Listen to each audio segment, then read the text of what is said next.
This podcast is brought to you by Dr. Kirk Elliott, PhD, in an uncertain economy. If you're looking for wealth management solutions and financial advice, go to kirkelliottphd.com and make an appointment today.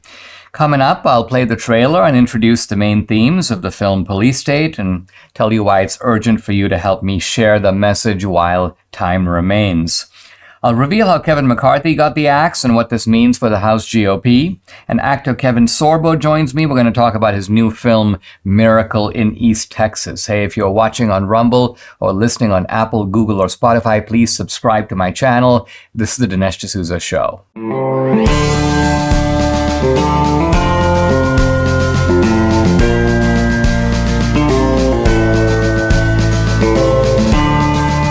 America needs this voice.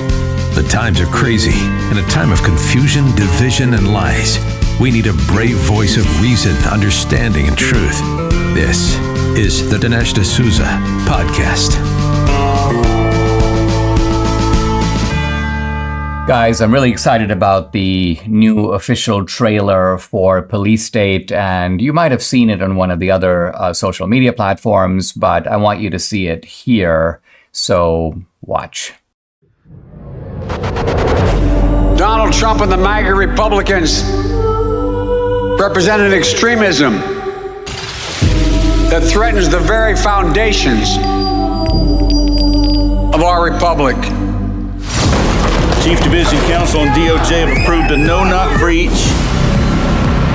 We want the subject to be on display, doing the walk of shame, full visual impact. Any questions? Are we becoming a police state? Government told American citizens they couldn't go to church on Sunday. I've never seen anything like it. It may be the Russia other people grew up in, but not my America. FBI warrant, come to the door now! There's a heavy banging at my door. Open up! It's 15 marked units on my property. I got SWAT in the back of my house. They took a battering ram to my door.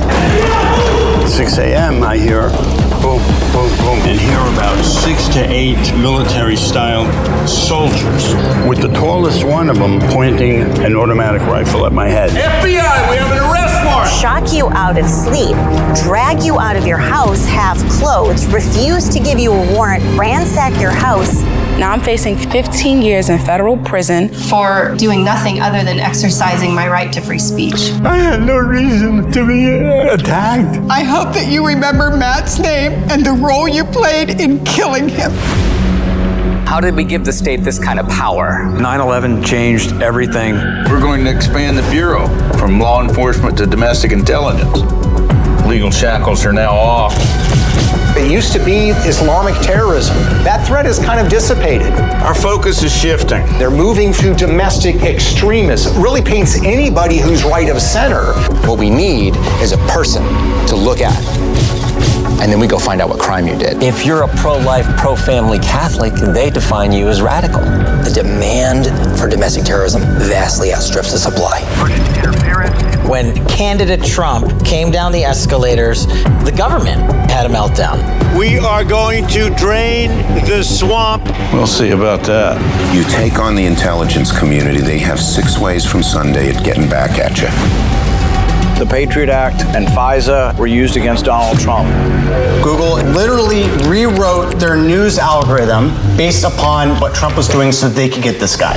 You just take out the word Russiagate and you put in COVID origins. You take out COVID origins and you put in Hunter Biden's laptop. You take that out and you put in January 6th. It's the replicated play from the deep state and their partners in the media. They're not just deplatforming you. They are trying to throw people in prison. If they're coming for me, they're coming for you. Hands on your head! These are anti-government. We have freedom of religion and freedom of speech! Violent extremists, and they must be dealt with. We can do anything we want. Police State. Exclusively in theaters October 23rd and 25th. Tickets sold only on policestatefilm.net. Wow, I hope you I was going to say enjoyed that, but I'm not sure enjoyed is the right word because it's a creepy film. It's a scary film, but it's scary because of its subject. There are lots of scary things happening in the United States today. And the film is a sort of a warning. And the warning is that there's a window in which we can obstruct, we can block, we can roll back the police state. But that window is not permanent because we have to do it while time remains. Once time has run out, and it's impossible to set a date on that, once the jaws of the police state slam shut, our options are much more limited. Well, what can you do then? Resistance becomes almost futile. Perhaps the only thing at that point you can do, and it doesn't always work, is run, is flee, is get out of the police state. And even that is a precarious and dangerous enterprise if the experience of people trying to flee North Korea or flee the old Soviet Union is any indication. Now, the movie is going in theaters 2 days, October 23rd and 25th. Tickets are selling fast, so jump in and get your tickets now. It's really a fun film to see with other people. So round up your extended family or put up a notice in your church and get a bunch of people to go with you or go with your Republican or conservative group. This is a film to see with some like-minded people that are going to be able to engage with you about it right afterward. And we've bought out hundreds of theaters. You go on the website, policestatefilm.net, you put in your zip code, and boom, it'll tell you the theater is playing near you. So this is the time to move. Don't wait till the end because then tickets are scarce. You're like, oh, I can't get that. I really wanted to see this in the theater, and you won't be able to. There is another way to see the film. If the theaters are too far away or you're not able to go those days, no problem. It's called the virtual premiere. Now, this is a spectacular event. We had it for 2,000 Mules. It's out of a studio in Las Vegas called the Warre Studios. We have some incredible live music that relates to the film or the themes of the film. We'll play the full movie, and afterward, a live Q&A with Dan Bongino and me. So all of this for the price of a movie ticket. So it's a great deal. And of course, you can watch with your wife or you can watch with your family. You can watch at home. Now, this event is Friday, October 27th. It's the first time that you can nationally watch the film anywhere and watch at home. Again, tickets in the same place. By the way, you can't get tickets for any of this by going to Fandango or going to theaters. No, all the tickets are off the website, the only place to get tickets. And so the website, policestatefilm.net, not .com, policestatefilm.net. So sign up, but also help us get the word out about this film. Why? Because I want the film to hit a critical mass so that even the independents hear about it. Everyone's talking about this film, got to go see it. And even the liberals who would like very much to pretend it doesn't exist, pretend that they can just ignore it, be forced to pay attention, if even only to attack it. Last month, the G20 group announced that it would welcome discussion of the effects of implementing central bank digital currencies in their countries. These digital currencies allow the government to track every purchase you make. They could even allow officials to prohibit you from purchasing certain products or easily freeze or seize part or all of your money. In essence, they could enable the government to take more control over your finances. Now, concerned Americans are like, no, let's diversify our assets into physical gold with the help of Birch Gold Group. If you want a physical asset held in a tax-sheltered retirement account, you should call Birch Gold. Debbie and I are customers. We buy our gold through Birch Gold. But find out for yourself. Text Dinesh to 989898. They'll send you a free information kit on gold. Here's the easiest way to become a Birch Gold customer. If you've got an IRA or a 401k, maybe from a previous employer, just gathering dust, Birch Gold can help you convert it into an IRA in gold, and you don't pay a penny out of pocket. Text Dinesh to 989898. Claim your free information kit on gold and call Birch Gold, because if digital currencies become a reality, it'll be nice to have some gold to fall back on. I gotta say, I was a little surprised. Debbie's like, Kevin McCarthy is out. He's been ejected. And I didn't quite see it coming because I knew that the way things were shaping up, McCarthy did have the vast majority, not just the majority, but the vast majority of the Republicans in his camp. So I thought that the Matt Gaetz enterprise to vacate the chair would probably fail. And I thought, well, the other option for Kevin McCarthy is to try to get some Democrats to support him on the grounds that the Democrats would prefer a speaker like him to maybe a speaker like Gaetz or somebody else more like Matt Gaetz. But as it turned out, the Democrats did not rally behind McCarthy. They voted against him. And that meant that Matt Gaetz only needed to get a handful of Republicans, and he did. So he just got 7 Republicans to vote against McCarthy, but that was enough. And so the final vote was 216 to 210. And for the first time in history, the House of Representatives voted to remove the Speaker. And now there's a scramble.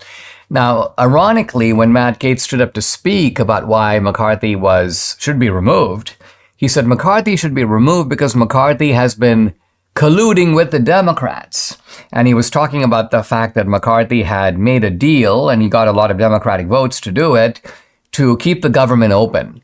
And from Matt Gaetz's point of view, that means to continue to waste money, to continue to bankroll Ukraine, to continue to do all this stupid stuff that's putting the country in a very bad situation fiscally and financially. And Matt Gaetz goes, enough is enough. This guy cannot be trusted. This is his big phrase. Nobody trusts Kevin McCarthy. Kevin McCarthy, Matt Gaetz had even said separately, has basically become the Republican speaker who is beholden to the Democrats and is in fact working for the Democrats. Now, I should say that most Republicans, including, by the way, people like Marjorie Taylor Greene and Lauren Boebert, people that you'd consider normally to be in the Matt Gaetz camp, they certainly MAGA Republicans, they don't agree with Matt Gaetz on this. In fact, they voted with Kevin McCarthy. They voted to keep Kevin McCarthy in his position.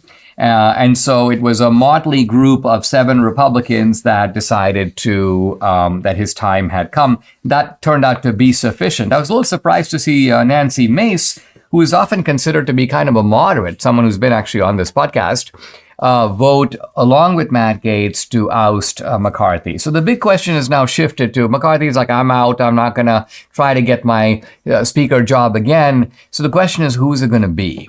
And this is not an area where I claim to have any kind of inside expertise. It was a long time ago when I was in Washington, D.C. that I followed, who's up and who's down and how the vote count might fall out. I don't do that anymore. I try to focus more just on ideas, on issues. And so I'm not the person to ask. But if I were to bet, someone were to say, Dinesh, listen, you have the power. You can nominate the new House Speaker, and this guy will have the job. Who would you nominate? And I know the answer to that question. I would nominate Jim Jordan. Why?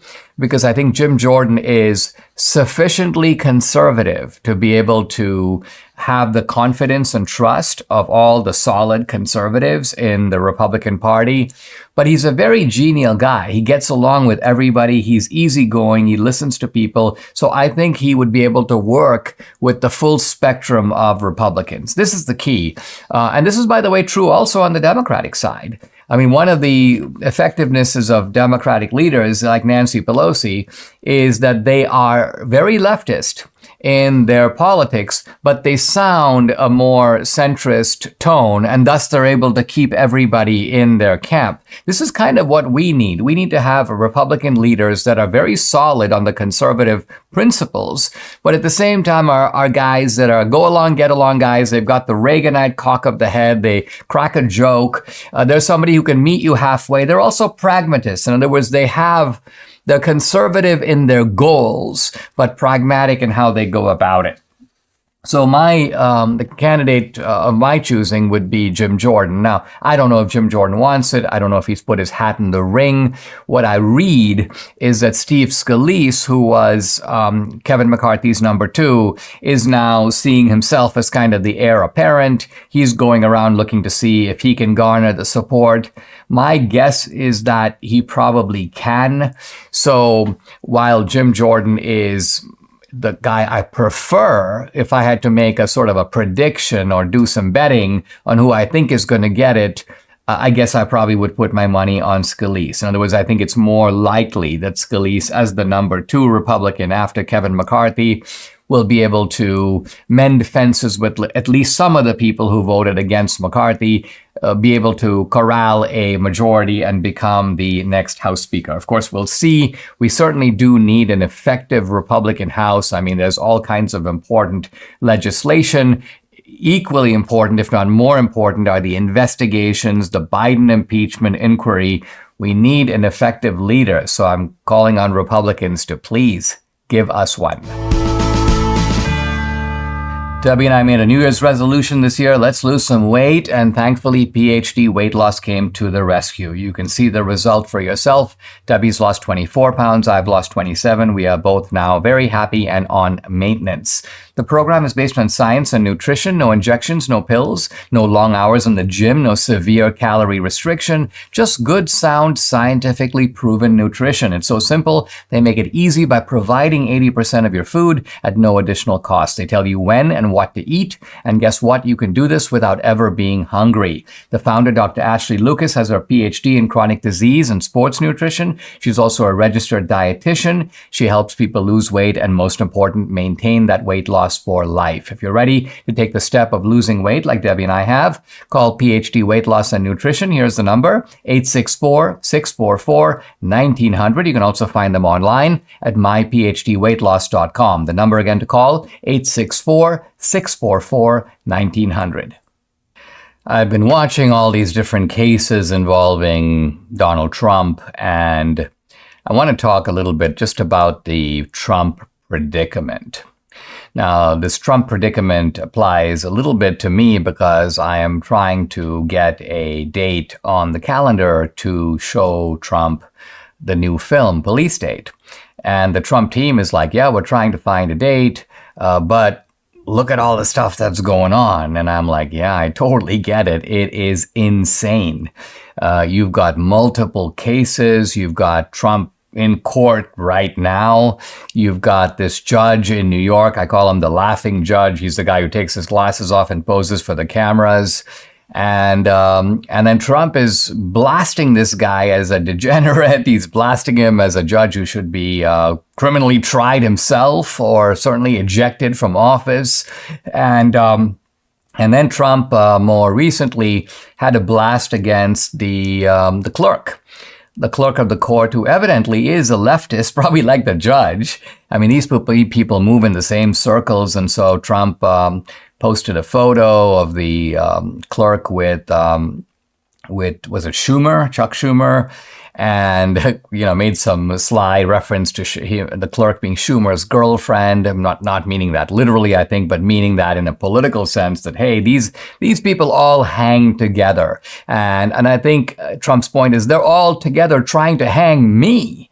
They're trying to keep me off the ticket. This is election interference, and it's election rigging. It's more than interference. It's an effort ultimately to take the leading candidate of the opposition party and incapacitate him one way or the other. And to some degree, you have to say that it's already working. It's working. Why? Because Trump is kind of Gulliver style, completely tied down. He's got to go to this. He's got to go to that. I'm sure that it's a massive financial drain. Some of Trump's political fundraising is being used to pay for these cases. It is allowed to do that. But of course, it means that's money you can't spend to get your message out and to, quote, run for president. So this is a very ugly situation, but it's an ugly situation that's created by design. Now, this would be bad enough if there were a single or a handful of plotters who said, okay, you know what, let's indict Trump on the Mar-a-Lago documents, the classified documents. But think of the number of people who have to be involved in this sort of let's get Trump scheme. You have the Fani Willis crew. So a whole group of attorneys are conspiring against Trump in Georgia.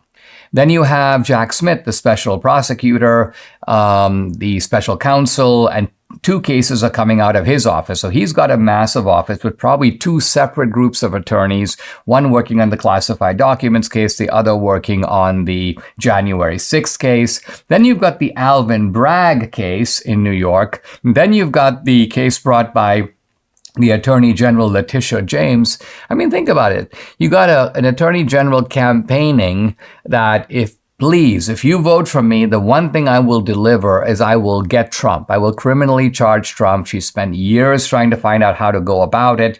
She actually failed. She wasn't able to find a way to criminally charge Trump. So she's like, okay, well, what's the next best thing?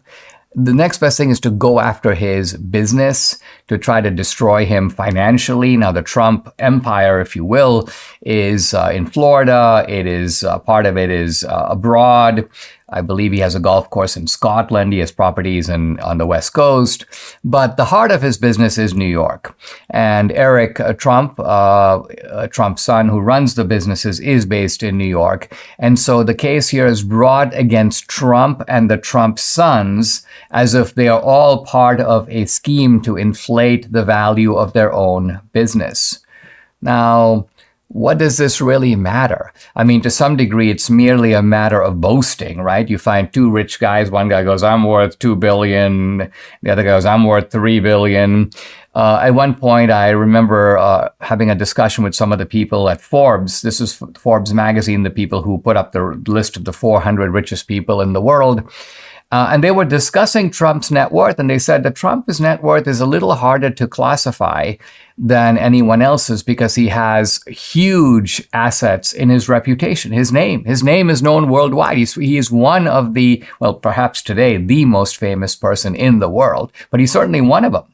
And that's worth more than some other guy who may have the same amount of money as Trump, but nobody's ever heard of him. And he's only big because he's, let's say, for example, discovered a new way to manufacture plastic or discovered a new widget somewhere. So the reputational value of Trump's businesses is significant. Now, all of this only matters if Trump is going to a bank and saying, I want a loan, but I'm worth so much, and the bank gives him the loan, and then he's not worth that much, and so he doesn't have the collateral, and he can't pay the loan. But in this case, he did pay the loan, and he paid the interest, and the loan is long settled, and Trump has moved on. So what they're doing is it's almost like here they're digging up a grave of a transaction that has been successfully consummated, and they're going back and going, well, nevertheless, all the elements of this transaction weren't present. You exaggerated your net worth when you got the loan, even though you paid back the loan. What kind of madness is this? This is the kind of stuff that Trump is dealing with. And if Trump seems to be going nuts on these people, it's because before that, they have been going nuts on him. Mike Lindell has a passion to help you get the best sleep of your life. He didn't just stop with the MyPillow pillows. He also created the Giza Dream bed sheets. These sheets look and feel great, which means an even better night's sleep, which is crucial for our overall health. Mike found the world's best cotton called Giza. It's ultra soft and breathable, but also extremely durable. And Mike's latest deal, sale of the year for a limited time, you get 50% off the Giza Dream sheets, marking prices down as low as $29.98 depending on the size. Go to MyPillow.com, enter promo code Dinesh. There you'll find this great offer, but also deep discounts on all the MyPillow products, the MyPillow robes, the slippers, the mattress topper, the towel sets, and so on. Debbie and I, by the way, with Mike on the podcast, were laughing when Mike whips out all the products and starts showing them to you. Wow. Go to MyPillow.com, use promo code Dinesh, or you can just call 800-876-0227. The number again, 800-876-0227, or go to MyPillow.com. Make sure you use the promo code DINESH Dinesh. I'd like to talk about who is going to replace Senator Dianne Feinstein as the Democratic senator in California. Now, Feinstein, as you know, hung on to this job for dear life. And I mean that almost literally. Feinstein, it seems, had essentially lost all her faculties. She was, well, these days we have to use a basis of comparison. She was like more gone than Biden. And she was apparently didn't even really know where she was, or I don't know if she knew who she was. I read somewhere that her daughter had already been appointed her surrogate, her had the power of attorney over all of Dianne Feinstein's affairs. And that's something that you normally turn over when somebody is incapacitated or they die.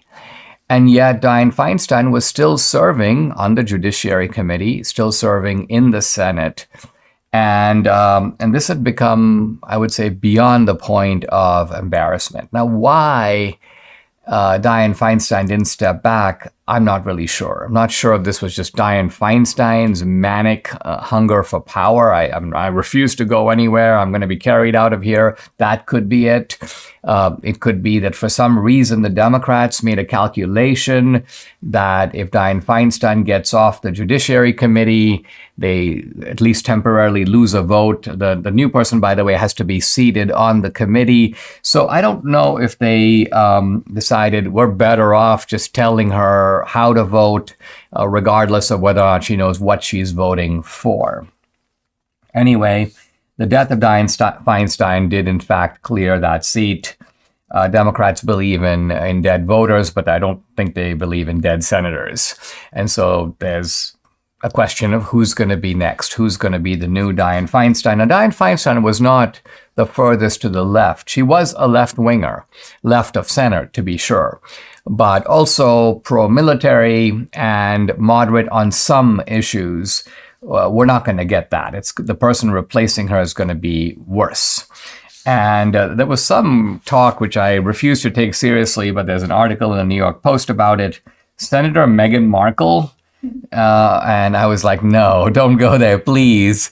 But we're in such a crazy environment that you have to, it's not outside the realm of possibility. I was like, seriously? And of course, the article is really not about the Democrats are considering Meghan Markle. It was more about, does Meghan Markle really want the job? Does she want to throw her name into the ring?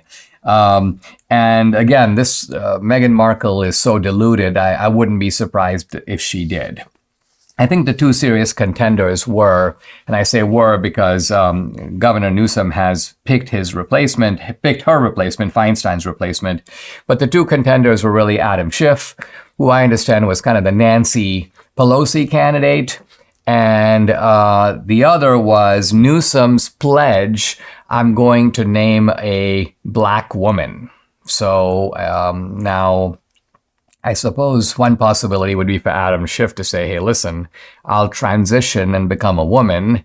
I'll then also identify as black. Here you go. We got a black woman, no longer Adam Schiff. You probably have to change his name. Eve Schiff.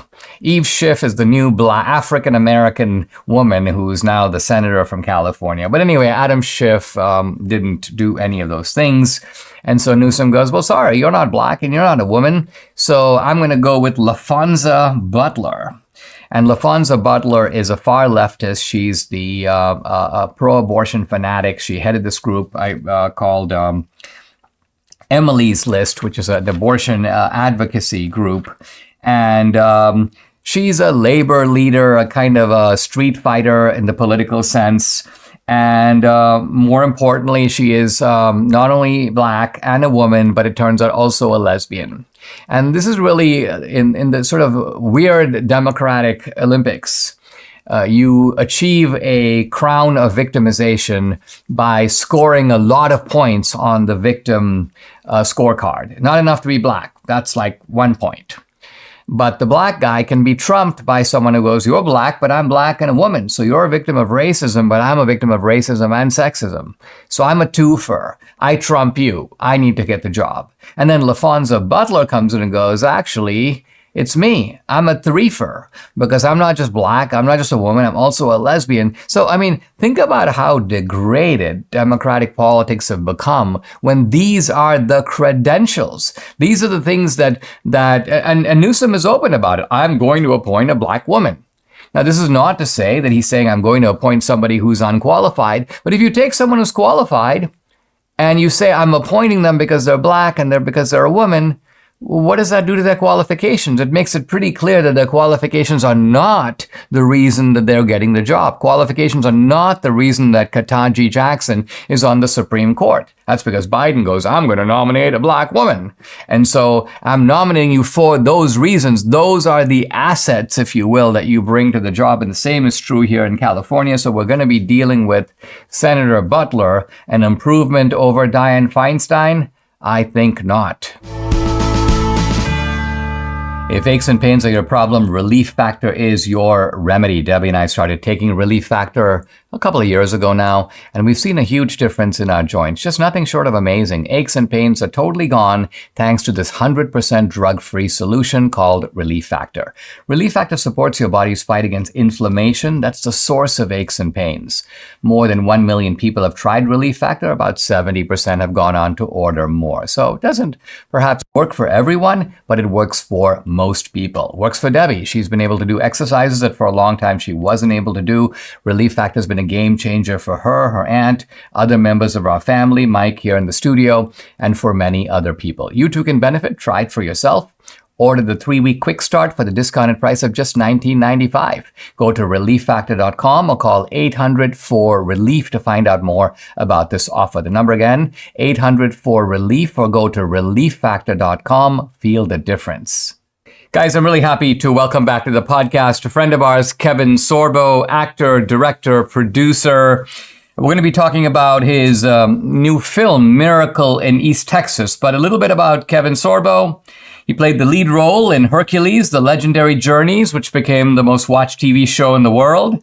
He's been in over 90 movies and TV shows, and you've heard of him. God's Not Dead, Soul Surfer, Reagan, 2.5 Men, Hawaii Five-0.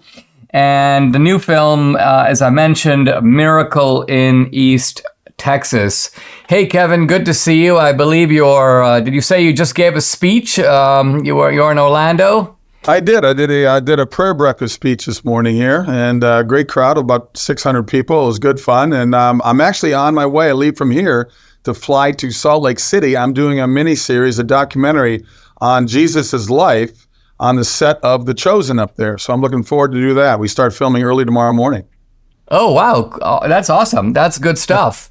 What do you make, Kevin? You're sort of watching from a director and actor's point of view. Mm-hmm. I mean, we've got quite a movie going on in Washington, D.C., wouldn't you say? In other words, what is this? Is it a horror film? How do you read it from a cinematic point of view? You know, not that there's only enough divisiveness between both parties. Now we got the conservative party dividing each other even more. I mean, it's really crazy what's going on in our country right now. And as for me, I've always been, my biggest thing is I think apathy is one of the biggest killers of America. But I also think another thing is mail-in voting. I keep saying, why are the conservatives not getting rid of mail-in voting? And I know we can talk a long time about that, but to me, I had to throw it out there because obviously you can cheat with mail-in voting. You did a movie about it, so you know that it exists and it's real. But for some reason, we let the powers that be. It's supposed to be we the people, but they live in their own bubble in D.C. just like Hollywood lives in their own bubble, and they don't deal with reality. They deal with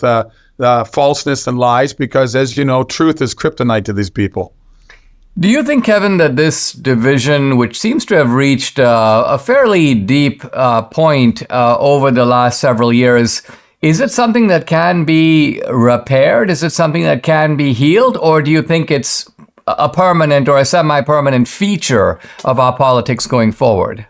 Well, I think the extremes on both sides of the political aisle, that's going to be tough. But I think the majority of people, want to heal the nation, and I really do. I think both sides have a lot of common traits and common beliefs, and whether it's morality, whether it's, the difference between right and wrong. But it's once again, it's the press. The press has such a big hand on the liberal side, and they've created this indoctrination of our kids from kindergarten all through university system now. So it's a tough road to follow, but I think I'm hoping and praying to be optimistic that the conservatives that are true conservatives are willing to fight this fight in a positive way and not just worry about themselves getting reelected all the time.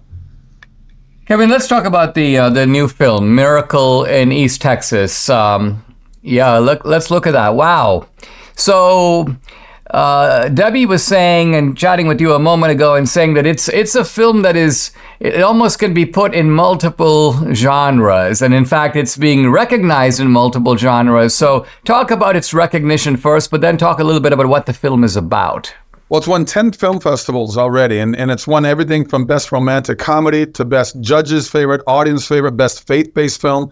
They can't really pigeonhole it, which I love. It's a wonderful movie. It's a true story set in 1930 that deals with the largest oil find in the history of the world.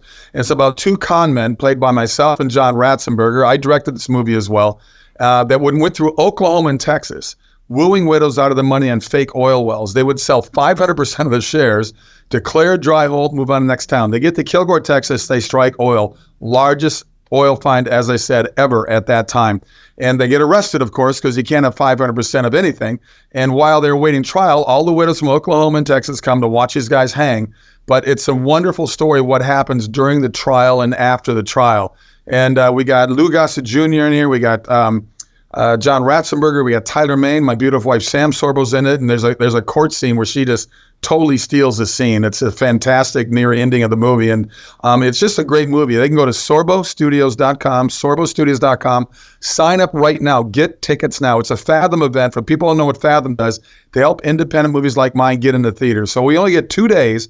We're on 750 screens. But if we sell these theaters out, we'll get more days. So please tell your churches, tell your friends. Wonderful PG-rated family movie. Go to sorbostudios.com and sign up. You can see the trailer there as well.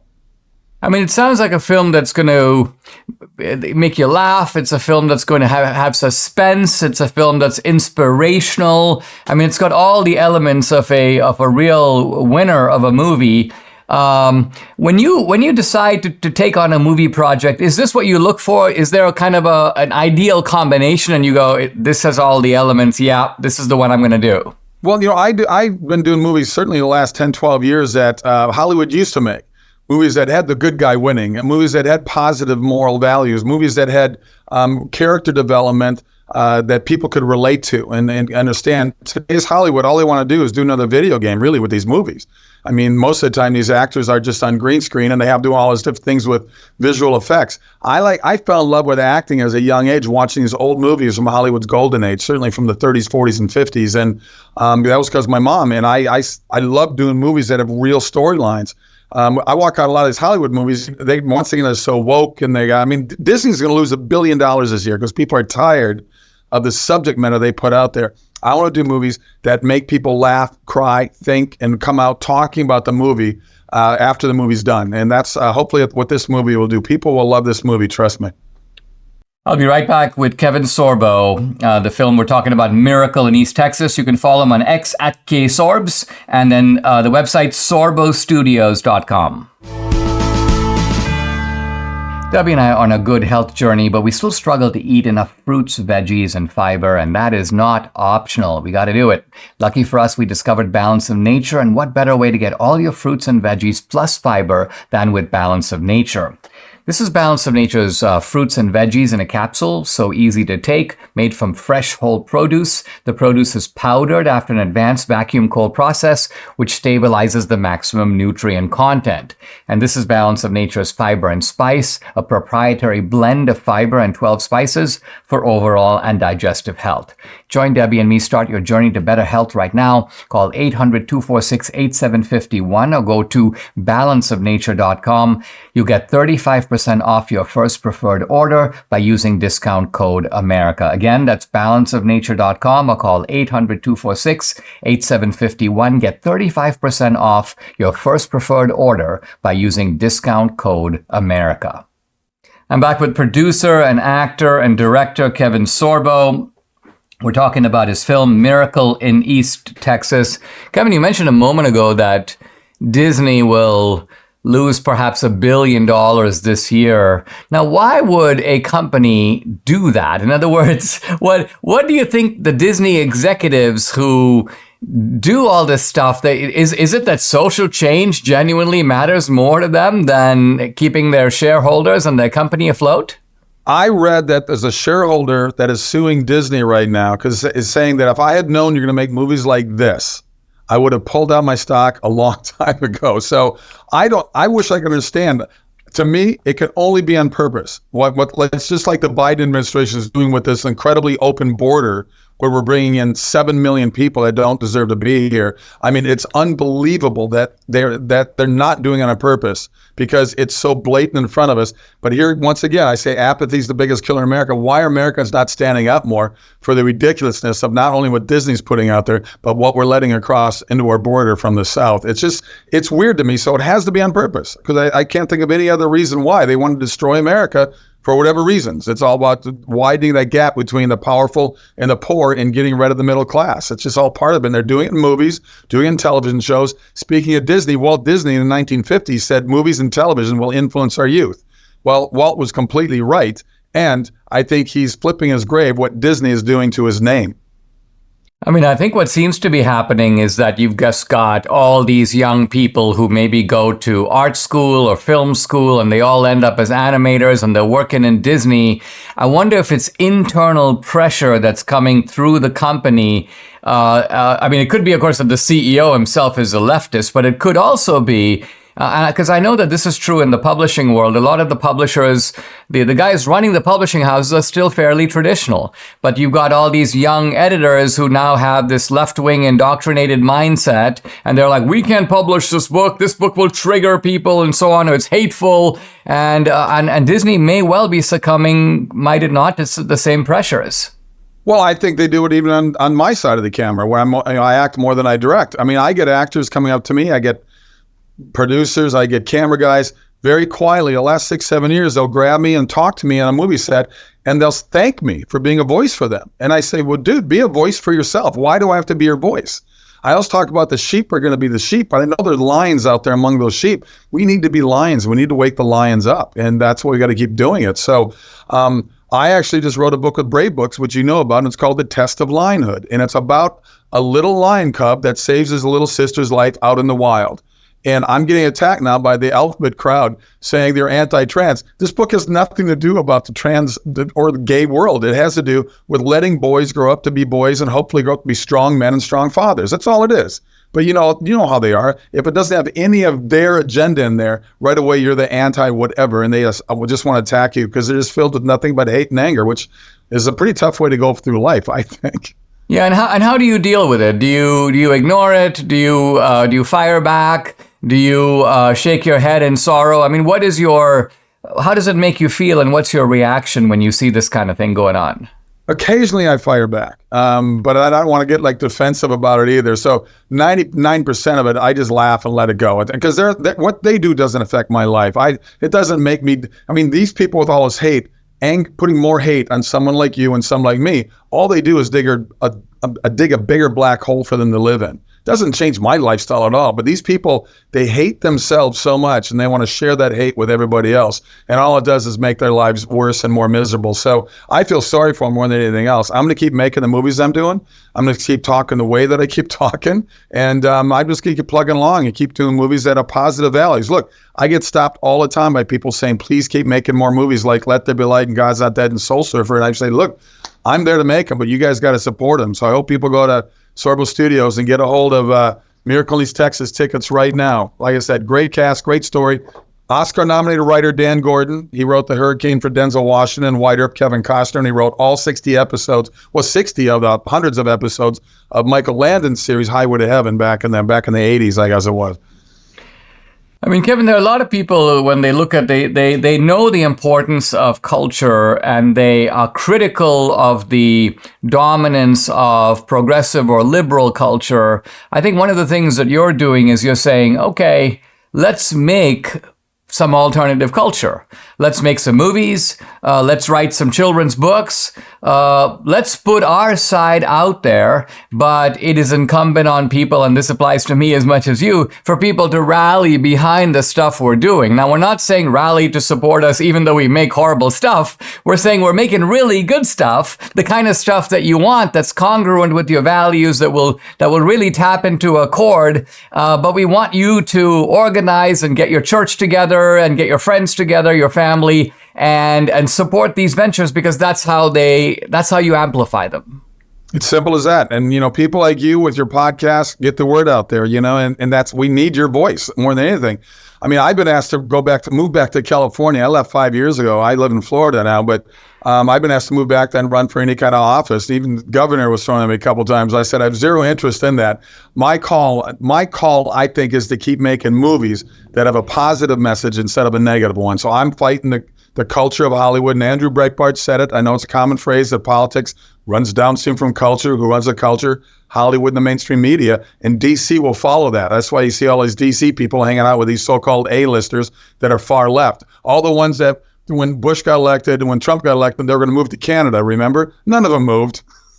They all Absolutely. Guys, SorboStudios.com, that's the website. Miracle in East Texas, that's the movie. Kevin Sorbo, thanks for joining me. I appreciate it. And I appreciate what you do. Thank you so much, sir. Alexander Solzhenitsyn is talking about the different groups of people who are being swept into the gulag. And he says that at the beginning, they would take one guy and then they'd figure out, like, what do we do with his wife? What do we do with his family? But pretty soon they realize, well, let's take the whole bunch of them. Let's just take the whole family. No one fussed about taking the head of the family first and then working out what to do with the rest of the family. On the contrary, they burned out whole nests, whole families from the start. They watched jealousy to make sure that none of the children, 14, 10, even 6 years old, got away. And then he says, they all went to the last scrapings, all had to go down the same road to the same common destruction. And then Solzhenitsyn makes this point. He says, this was the first such experiment, at least in modern history. Now, as I think back, I can't think of a precedent for this at all, so I think he's right that this had never occurred before at any time. But Solzhenitsyn wants to be cautious. He goes, at least in modern history, no one has ever done this kind of snatching of whole families and taking them to a common extermination. And then he says it was subsequently repeated by Hitler with the Jews, and again by Stalin with nationalities which were disloyal to him or suspected by him. Now, we commonly hear in America that the Holocaust is a unique event, nothing like it had ever happened before, never again. Solzhenitsyn is saying, well, sort of. It is true that the Jews as a group, as an ethnic group, were targeted in a unique way by Hitler, but it's also true that something of the sort had happened before in Russia, under Lenin, then under Stalin, then Hitler, and then Stalin again. Now, the nationalities targeted by Stalin were people like the Kazakhs and the Uzbeks and the Ukrainians. So these are ethnic nationalities around or within Russia. And of course, they're not well known to us. They're not well known in the West and here in the United States. So people don't have a good grasp of ethnic targeting in that sense. They know about it, but they don't feel it, at least not with the same keenness or intensity that as the targeting of the Jews. Solzhenitsyn now talks about the communist regime, the police state, going after what they call agricultural wreckers. Agricultural wreckers. Now, who are these wreckers? They're people who are spoiling the socialist agricultural program. Now, the socialist agricultural program is a complete disaster because when people have no incentive to grow anything because the government's going to take it all away, they don't grow anything. And so the government doesn't have very much at all. But the government, instead of saying, how do we get people to grow more? They say, who are the thieves who are taking away the little produce that is here? Let's go after them because these are the people who are spoiling our wonderful socialist agricultural system. So says Solzhenitsyn, there was a wave of people sent to the gulag for snipping ears. Snipping ears. When I first read this, I thought, snipping ears? Somebody's going around snipping people's ears? No, ears of corn. So apparently what happened is that these peasants would grow corn in the field, and they're supposed to turn it all over to the government. But the peasants are starving. They don't have enough to eat themselves. And so in the middle of the night, the dad or the mom or the dad or the mom sends one of the kids. They go, listen, get out there, grab some of the corn so we can at least eat a meal, and then we'll turn the rest of it over to the government. So this is the crime. The crime is snipping the ears of corn instead of turning it all over to the government first and then waiting to see if any of it comes back to you. Here's Solzhenitsyn. The wave of those caught doing this was not small. It included many tens of thousands of peasants, many of them not even adults, but boys, girls, and small children whose elders had sent them at night out to snip because they had no hope of receiving anything from the collective farm for their daytime labor. And then he says, for this bitter and not very productive occupation, an extreme of poverty to which the peasants had not been driven even in serfdom. Worth pausing here. Serfdom was when you had this quasi form of slavery. The peasants were not strictly speaking slaves, but they were serfs. And that meant that they were like slaves. They lived on the land of the master. They worked for the master. They were given a meager share of what they produced. They had to get permission to leave, to get a day off, to even to marry. So the serf was not theoretically owned by the master, but just about. And Solzhenitsyn was saying, even in serfdom, when things were so bad, and ultimately, of course, in the late 19th century, the Russians abolished serfdom, Solzhenitsyn goes, these peasants were starving even worse than those guys. And so you can't really blame him for wanting to eat some of the corn that their own hands have produced. Remember Lincoln, the hand that makes the corn has the right to put the corn in its own mouth. And yet if you do that here, you get what? Here we go. The courts handed out a full measure, 10 years for what ranked as an especially dangerous theft of socialist property. So for this act of theft, eating your own food, the stuff that you've produced, 10 years in the gulag. Subscribe to the Dinesh D'Souza podcast on Apple, Google, and Spotify, or watch on Rumble, YouTube, and SalemNow.com.